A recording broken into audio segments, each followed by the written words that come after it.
रवि राजस्थान से हैं, आपको पता ही है। राजस्थान में जो भारत पाकिस्तान बॉर्डर है वहाँ एक ज़िला है श्रीगंगानगर। उसी श्रीगंगानगर के एक तहसील के एक छोटे गांव से रहे। 7वीं क्लास तक गांव में पढ़े, उसके बाद तहसील में पढ़े, मतलब डिस्ट्रिक्ट हेडक्वार्टर में नहीं, तहसील अनूपगढ़ में और विजयनगर 2 तहसीलें उसमें पढ़े। उसी में से एक तहसील अनूपगढ़ से ही ग्रेजुएशन की। और आपको ये जान के बहुत खुशी होगी कि इन्होंने सिंपल बीए किया हुआ है। बीए में political science, economics, English literature ये पढ़ा है और बीए ही किया। उसके बाद हायर एकेडमिक्स की तरफ रुख नहीं किया, क्योंकि इरादे स्पष्ट थे कि सिविल सेवाओं में ही जाना है या किसी और सरकारी नौकरी में जाना है।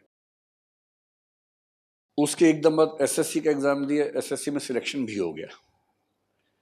और सिलेक्शन जिसमें हुआ वो डिफेंस की ही अकाउंट सर्विसेज में, director general of defence account ही ना, मैंने है ना, डायरेक्टर जनरल डिफेंस अकाउंट्स बोलते हैं, डीजीएजी, उसमें सिलेक्शन हुआ। हालांकि तब तक इनका मन सिविल सेवाओं का हो गया तो उसको ज्वाइन नहीं किया उस सर्विस को।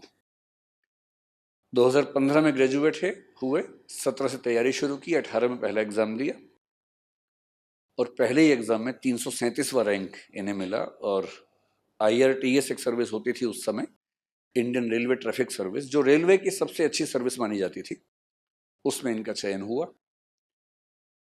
अगले साल फिर एग्जाम दिया 2019 में। ये 18 के एग्जाम की बात थी पहली, है ना। 19 में फिर एग्जाम दिया, फिर अच्छा एग्जाम दिया और इस बार रैंक सुधरा, पर ज्यादा नहीं सुधरा, 337 से 317 रैंक हुआ।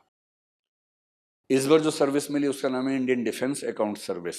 ये सर्विस कुछ वही सर्विस थी जो एसएससी में मिली थी, उससे सीनियर लेवल की सर्विस उसी डिपार्टमेंट में मिली, तो उसको ज्वाइन किया।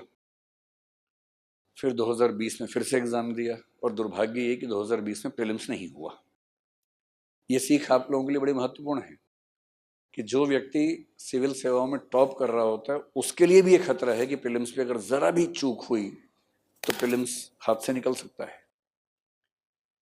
और फिर 2021 में गंभीर तैयारी के साथ फिर से एग्जाम दी और इस बार 18वां रैंक लेकर IAS बने हैं।